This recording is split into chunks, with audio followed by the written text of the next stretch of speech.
Hop, alors déjà la petite présentation classique, hein, moi Julien Duré, donc comme lundi indiqué, Mathieu, donc directeur technique à Zenica, et puis je suis Google développeur expert sur la partie cloud et traîneur officiel, et à côté de ça j'organise aussi le GDG Cloud Nantes et le DevFest Nantes. Je pourrais mettre d'autres liens d'ailleurs, n'hésitez pas à suivre mon Twitter, vous verrez en fait les différents liens Twitter ou autres pour suivre cette actualité. Tac. Eh ben, moi, c'est Eric Briand, donc je suis aussi directeur technique donc, à l'agence de Nantes. Je suis comme Julien GDE Cloud et trainer côté GCP. Et j'aime le cloud de manière générale. Hein. Donc c'est pour ça aussi que j'organise le meetup CNCF, la Cloud Native Computing Foundation, le meetup à Nantes. Et rapidement, petit moment promo pour l'aspect Google Cloud. Google Cloud, en fait, on est partenaire enfin Zenica est partenaire de Google Cloud. Donc ça fait plus de 3 ans. On est partenaire sur différentes choses. Juste pour expliquer rapidement, pour que ça vous parle, la notion de service, c'est pouvoir être appelé par Google Cloud pour faire du consulting. L'aspect training, c'est pour pouvoir donner les formations officielles de Google Cloud. Donc moi, Eric, on a eu un tampon, une petite interview par quelqu'un côté Google Cloud qui nous certifie qu'on est authorized trainer, donc on peut donner les formations officielles. Et puis l'aspect resale, c'est en gros de permettre à des clients de facturer à Google Cloud via Zenica et du coup de leur proposer en échange un certain nombre de services. Zenica sur Google Cloud, donc c'est 6 formateurs agréés comme moi et Eric, 3 références publiques communes, 22 certifications techniques et 11 certifications commerciales. Et puis voilà, juste rapidement ce qu'on fait. Donc les 22 consultants certifiés, c'est un peu partout en France. Et puis on a différents domaines d'expertise. Voilà, que ce soit sur Kubernetes, on va dire le Kubernetes, le projet open source, mais aussi sur des choses autour de GKE, donc le Kubernetes Engine qui est proposé par Google Cloud. Tout ce qui est autour de la data aussi, hein, on est partenaire aussi de Confluent sur Kafka, Elastic pour tout ce qui est Elasticsearch, donc évidemment sur ces sujets-là, on est assez à l'aise. Et puis globalement, que ce soit côté développement d'applications comme Firebase, Firestore, du Cloud Run, mais aussi tout ce qui est provisioning avec du Terraform. On peut aider nos clients.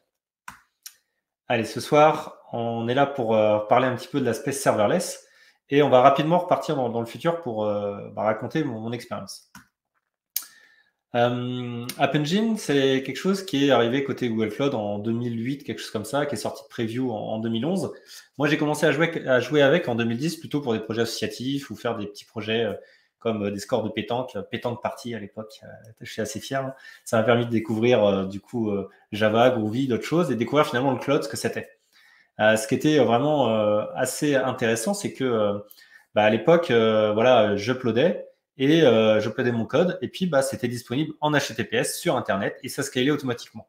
Vraiment quelque chose d'assez génial. Et puis j'avais du scaling déjà depuis zéro. C'est-à-dire que le soir, la nuit, quand personne faisait de la pétanque, pétanque partie, il y avait 0 instance. Comparé à ce que je faisais en entreprise à l'époque, c'est un peu la bulle avec le point d'interrogation. App Engine, j'avais un certain nombre de contraintes. Par exemple, pour faire un appel HTTP, il fallait que j'utilise une lib spécifique un peu Google. Et puis en termes de runtime, j'étais contraint. Mais finalement, ce que je faisais en entreprise, c'était du Java. Les librairies, c'était pas non plus open bar. J'avais un certain nombre de dépendances autorisées avec Maven, etc. Donc finalement, en termes de complexité, c'était pas forcément plus complexe. Par contre, ça ajoutait, je trouvais, un peu plus de valeur puisque mon code, une fois que je uploadais, c'était disponible dans le cloud, accessible à tout le monde. Et puis ça scalait automatiquement. Ce que je n'avais pas forcément quand j'installais mon Java en entreprise en Tomcat. Voilà, ce genre de choses. J'ai continué du coup après plusieurs années donc à découvrir le monde de la conteneurisation. Donc ça, c'était plutôt dans le monde de Docker du coup en 2016. J'en avais entendu parler un petit peu par-ci par-là, mais voilà, je ne connaissais pas spécialement. Il a fallu se remettre à certains concepts Linux, à comprendre un petit peu ce que c'était un Dockerfile, mais je voyais quand même un intérêt très fort, c'est que du coup, j'avais quelque chose qui était universel pour constituer mon livrable et le promouvoir d'environnement en environnement. Donc quelque chose de vraiment cool, avec l'aspect open source, reproductible, on peut mettre n'importe quel runtime dedans ou n'importe quel binaire. Donc vraiment, en plus très populaire, hein, ça a vraiment très vite pris Docker. Hein. Mais Eric et moi, on a vite joué avec cette notion-là. Et on est même passé après, du coup, formateur Docker, puisque ça nous plaisait énormément. Et puis, du coup, si on regarde sur cette échelle de complexité-valeur, assez arbitraire, mais n'empêche que ça vous donne un petit peu l'échelle. Je trouvais que Docker permettait de faire potentiellement plus de choses, parce que ça marchait on-premise ou chez les cloud providers, hein, parce qu'il y a beaucoup de cloud providers qui ont rapidement adopté Docker. Mais ça ajoutait un peu de complexité, que ce soit un concept Linux, l'install sur le poste de dev à l'époque, c'était quand même assez difficile. Mais finalement, on aime bien la techno, et puis voilà, ça apporte quand même de la valeur. Et puis, Docker, voilà, comment parler maintenant en 2022 de Docker sans arriver à parler finalement d'orchestration avec le fameux Kubernetes. Donc, Kubernetes, voilà, que j'ai découvert en 2018 avec une première presse d'ailleurs avec Eric au GDG Cloud Lyon en janvier 2019. Là, pareil, voilà, pas mal de choses en termes de concepts à apprendre. Donc, la notion de poste, de service, d'ingress, vraiment pas mal de nouveaux concepts quand même à appréhender. Et puis, du YAML, beaucoup de YAML finalement à gérer.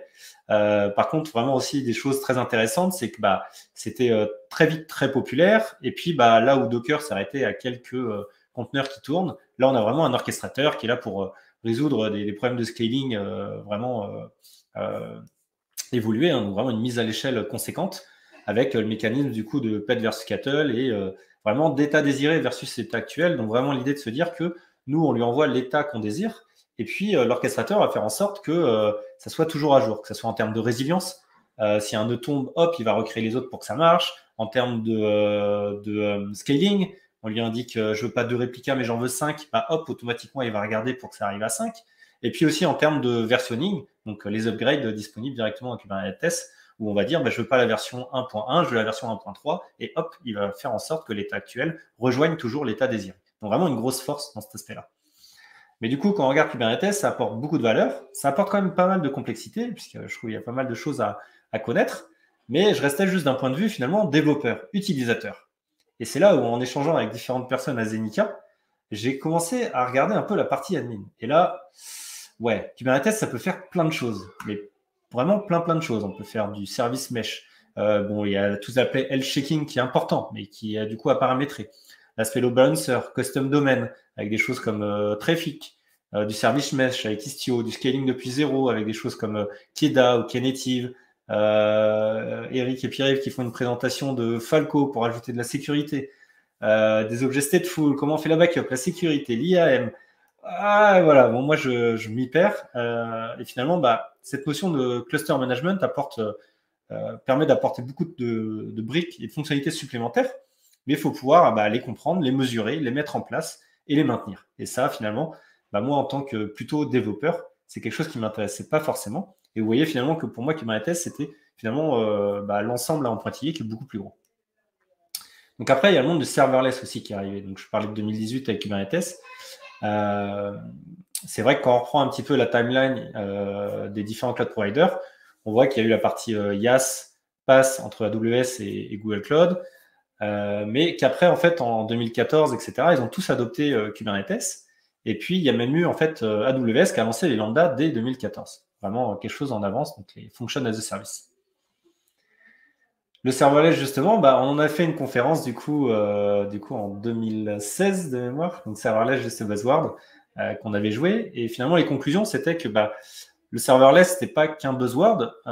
Beaucoup de monde surfait dessus, quand même, mais qu'il y avait des concepts clés qui étaient intéressants derrière. Et on avait trouvé une première définition à l'époque. Pourquoi je parle de tout ça ? Parce qu'en fait, en 2019, il y a Cloud Run qui est arrivé et qui s'est ajouté finalement au panorama des solutions serverless qu'on avait côté Google Cloud. On avait historiquement App Engine, qui est lui le vieux de la vieille, donc débuté en preview en 2008, sorti de preview en 2011.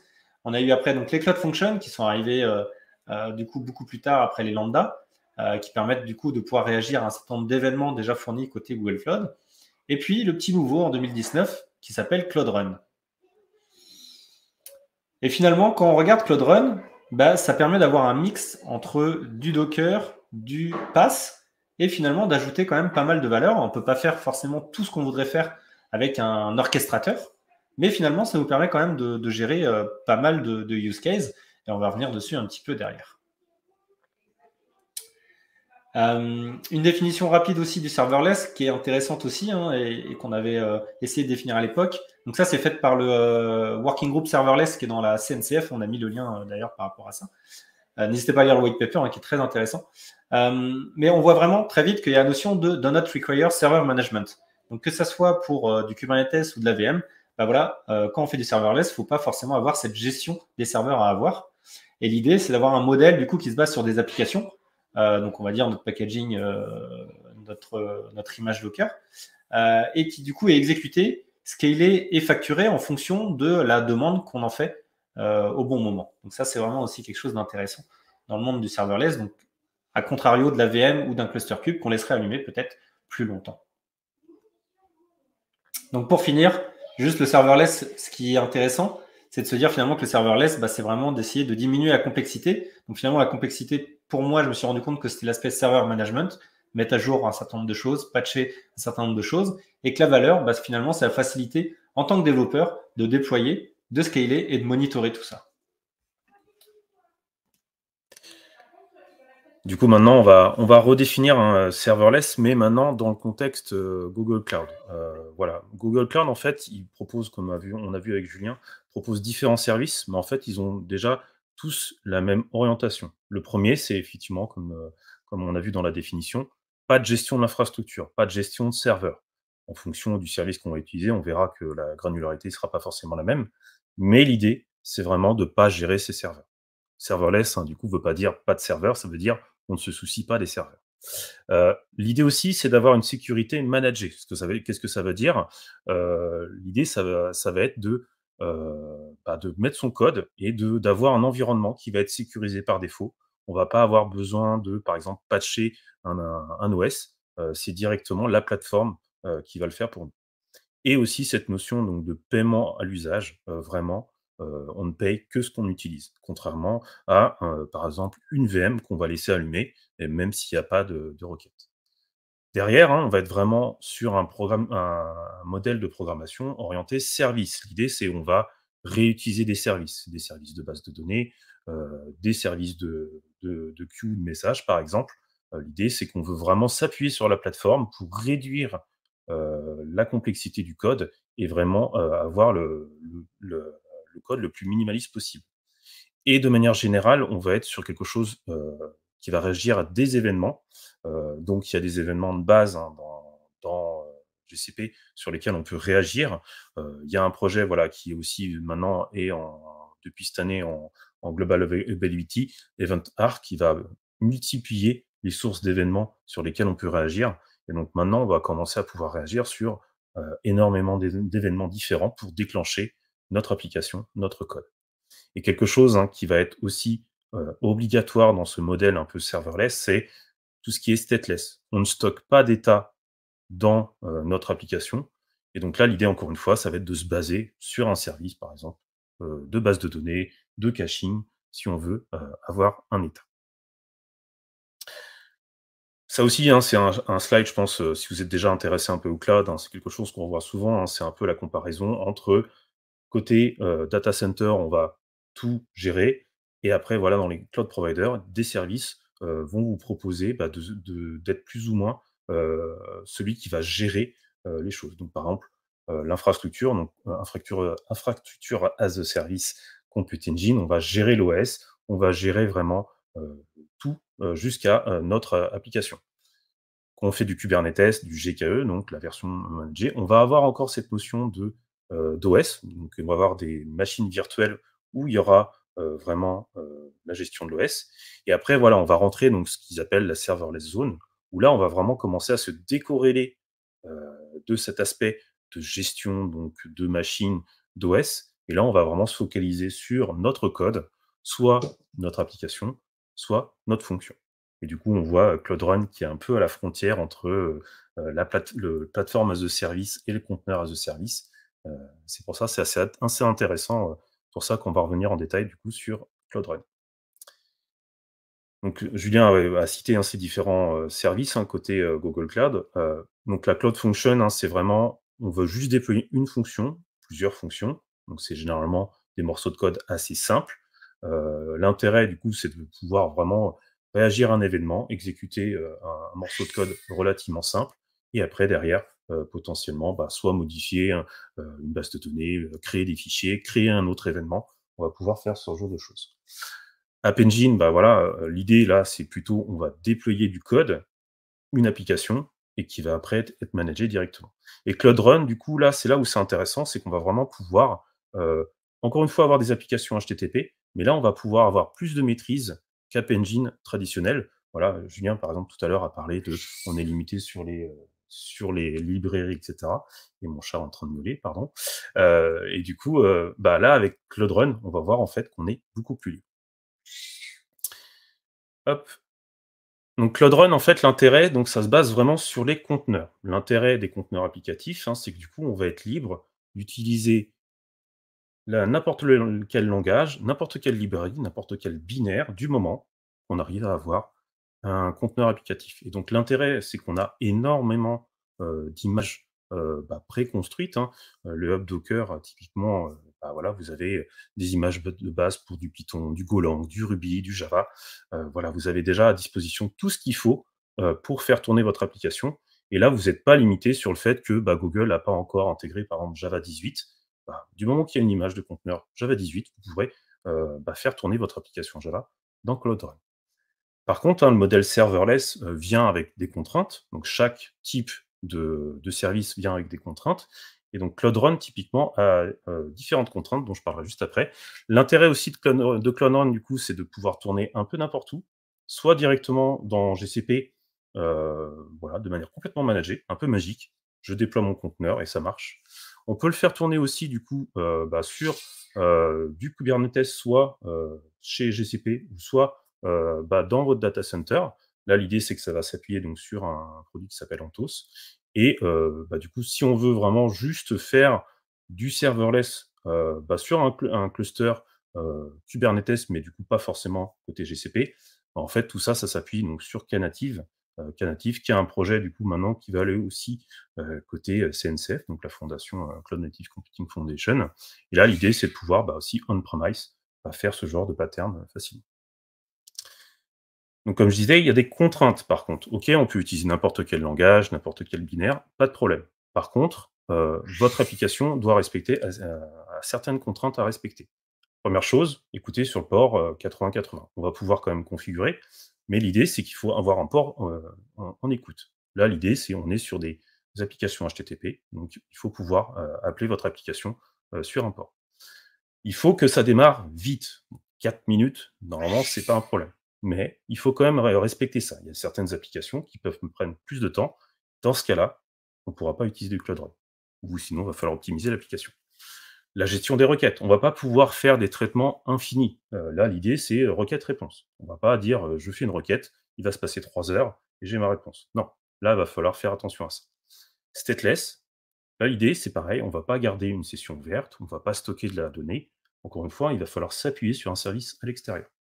Et l'idée, c'est pareil, c'est si on a une requête, il va falloir faire attention à ne pas déclencher un traitement en asynchrone et que votre application répond. Dans ce cas-là, potentiellement, votre conteneur va s'arrêter. Donc c'est ça aussi, en termes d'architecture, faut faire vraiment attention. Je suis désolé pour le chat qui miaule, c'est vraiment, il choisit ses moments, bref. Aussi, quand on fait du serverless, on va être dans des environnements assez contraints en termes de ressources. Donc par défaut, voilà, on va être sur un CPU, on va pouvoir monter un petit peu. Pareil, en termes de mémoire, on est à 512 par défaut. Ça peut aller assez vite, typiquement, si on fait des applications, voilà, peut-être des applications un peu plus complexes, où on va charger pas mal de données en mémoire, faire attention à ça. On va pouvoir monter, mais encore une fois, hein, l'idée du serverless, c'est pas de monter, la terre entière en mémoire. Là, l'idée, c'est sur avoir des traitements en temps court et assez léger généralement. On va pouvoir avoir un certain nombre de requests en parallèle et surtout un certain nombre de conteneurs en parallèle. Là, le gros intérêt du serverless, ça va être donc de pouvoir monter facilement en nombre d'instances en parallèle. Pourquoi il y a une limite par défaut, par contre? C'est important d'en avoir une, et d'ailleurs, généralement, 1000, c'est déjà assez élevé. C'est surtout faire attention au billing, parce qu'on va voir juste après, ce que vous utilisez, vous allez le payer. Donc, l'upscaling à l'infini, généralement, c'est pas ce qu'on veut au tout début.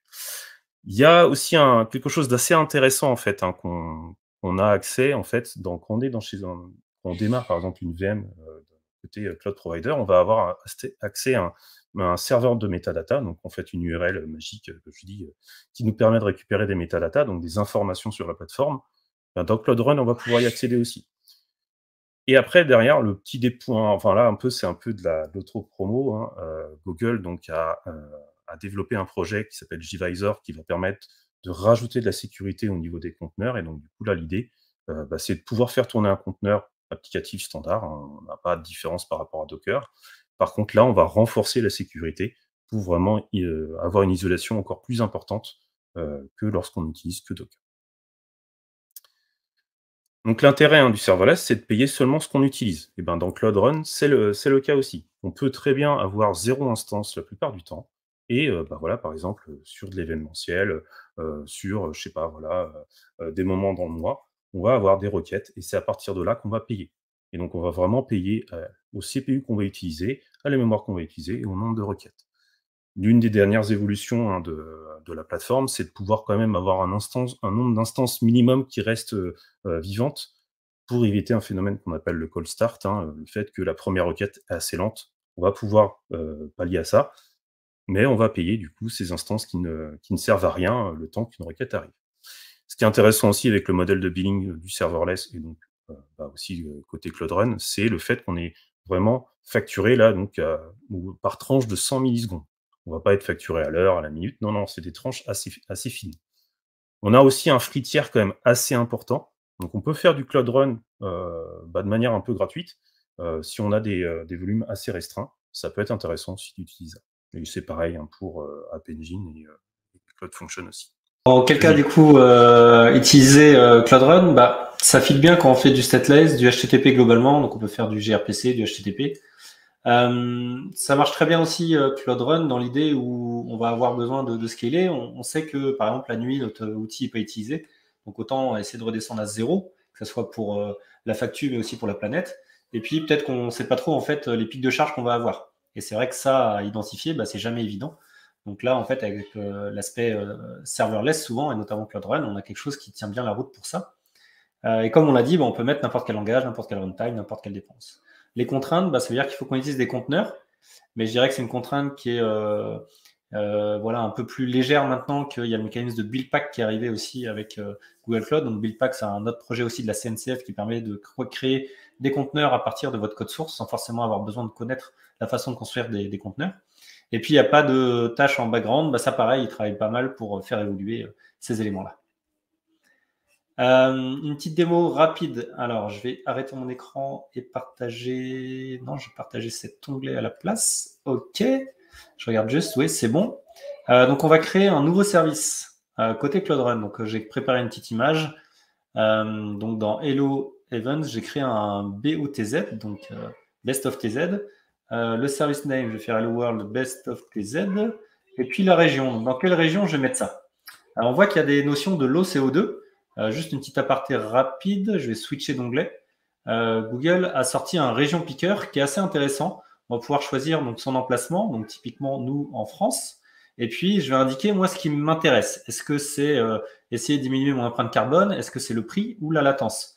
Et voilà, si c'est plutôt le carbon footprint et la latence, on voit que l'élément numéro 1 qu'il faut que je choisisse, c'est Europe North 1, donc en Finlande, puisqu'on a un data center qui est, on va dire, au max de son état de l'art côté empreinte carbone. Donc, je vais prendre du coup la Finlande pour déployer mon service.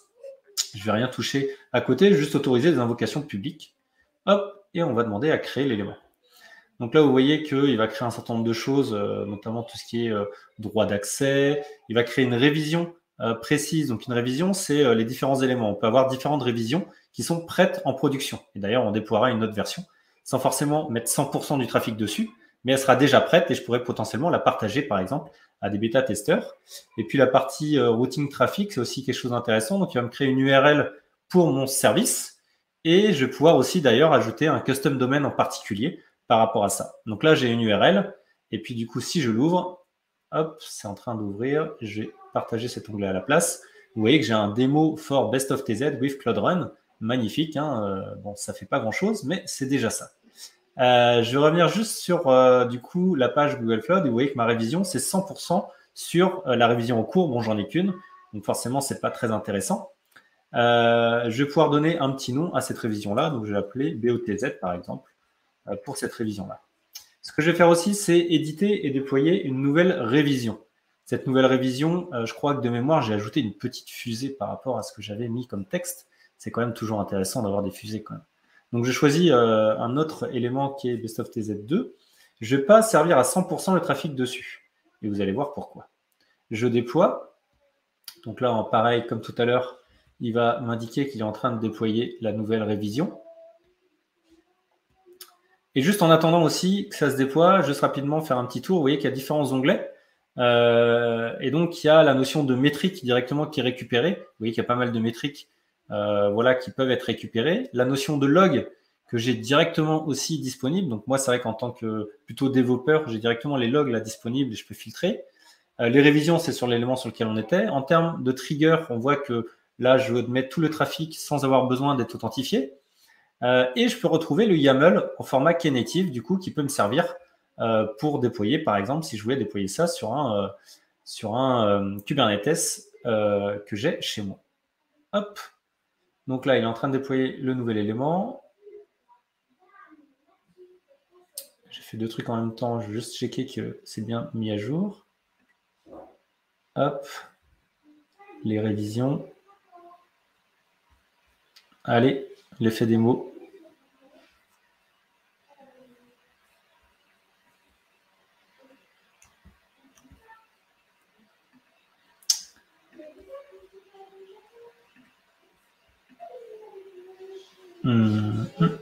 Ouais, il m'a pas déployé ma nouvelle version. Allez, j'aurais essayé vite fait une autre fois, il est 57.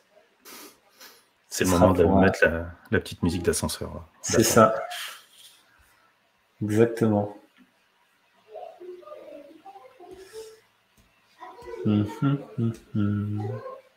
Pending. Ah, c'est dommage, hein, quand on répète la démo, ça marche évidemment quand c'est en ligne. Bon, en gros, ce que je voulais présenter, je peux le montrer d'ailleurs sur un autre service, à la limite. C'est qu'en fait, je peux avoir plusieurs révisions en production disponibles. Ah non, en fait, il n'arrive pas à récupérer mon contenu. Bon. Et ben, on va arrêter là.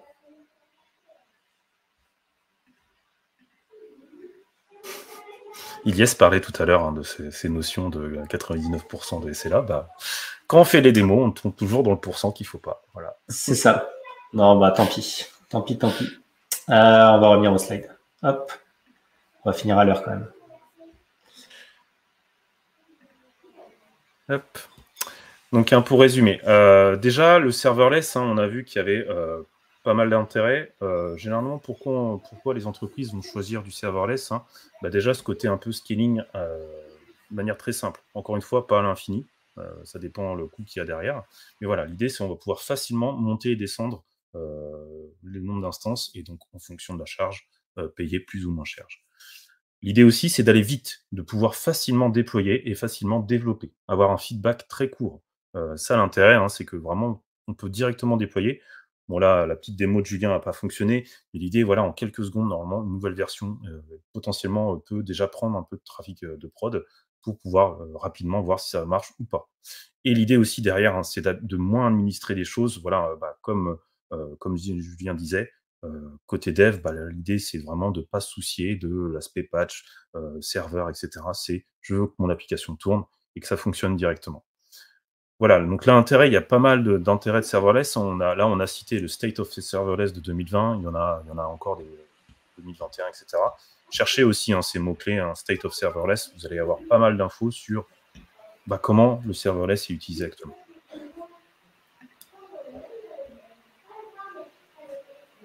Alors, en conclusion, donc notre point de vue sur l'aspect serverless et Cloud Run, ce qu'on voit rapidement, c'est juste que quand on fait une application, on n'est peut-être pas obligé forcément d'avoir un Kubernetes derrière pour faire ce qu'on a besoin de faire. Donc, le coup classique de dire utiliser le bon outil pour faire la bonne chose. Que le serverless, c'est pas forcément quelque chose qui est vendor lock-in. Là, on a quelque chose avec le projet Knative qui fait que c'est interopérable et on peut le mettre ailleurs. On a aussi finalement une bonne développeur expérience, une bonne DX, parce que souvent on a des outils en local, soit parce qu'on connaît le monde de la containerisation, soit parce qu'il y a Google Cloud ou d'autres qui fournissent un émulateur. Donc ça, c'est intéressant. Et puis, juste pour dire aussi que cette notion de serverless container solution, le mot est un peu pompant, mais n'empêche qu'on voit tous les cloud providers qui adoptent ce genre de choses. Donc, que ça soit côté Google Cloud avec Cloud Run, AWS avec AppRunner, et puis Azure aussi qui a sorti en preview Azure Container Instance. Voilà, donc c'est des choses qui arrivent. Bon, du coup, vous avez compris, serverless un peu everywhere. Alors, faire attention aussi aux buzzwords, on en avait parlé il y a quelques années avec Julien. effectivement, hein, c'est quelque chose, le serverless, il y a vraiment des vrais concepts dedans. Là, on a parlé de très peu de choses avec le temps qu'on avait. Mais voilà, il y a vraiment pas mal de choses intéressantes et surtout, bah, c'est un peu tendance dans le sens où vous allez trouver beaucoup d'articles, beaucoup de nouvelles technos. C'est vraiment intéressant. Même des technos un peu anciennes, maintenant on les qualifie de serverless, mais effectivement, par exemple, PubSub, on ne va pas gérer les serveurs pour tout ce qui est messaging, de l'export de SQL, BigQuery qui va permettre de requêter des pétabytes de données sans gérer du tout les serveurs. Et là, on a vraiment des services vraiment, maintenant, je trouve, ultra innovants avec beaucoup de valeur ajoutée. Tout ce qui est service d'IA, de machine learning, sans, encore une fois, de soucier l'infrastructure. Donc là, on est vraiment sur des choses vraiment ultra intéressantes en termes de métier. Et encore une fois, pas besoin de se soucier de tout ça. L'aspect FinOps, on ne se soucie pas des coûts du serveur. On va vraiment juste utiliser ce qu'on en veut. Et moins de sécurité. Non, moins de choses à gérer et du coup une meilleure sécurité. Plus on a des choses à gérer, plus c'est compliqué en termes de sécurité. Donc le serverless, c'est là où c'est vraiment intéressant. Par contre, faites attention à ne pas vouloir absolument faire rentrer n'importe quoi dans tout ce qui est serverless. Il y a énormément d'anti-patterns et donc vraiment faire attention à ce côté-là. Mais voilà, donc en tout cas, tester Cloud Run, en tout cas, c'est vraiment intéressant. Et voilà, on a fini. Donc j'espère qu'en tout cas, ça vous a donné envie. On a pas mal de formations donc, par rapport à tout ce qui est Google Cloud. Donc n'hésitez pas à scanner le QR code et aller sur notre site training. Voilà, et on sera un plaisir de vous former si tout ça vous intéresse.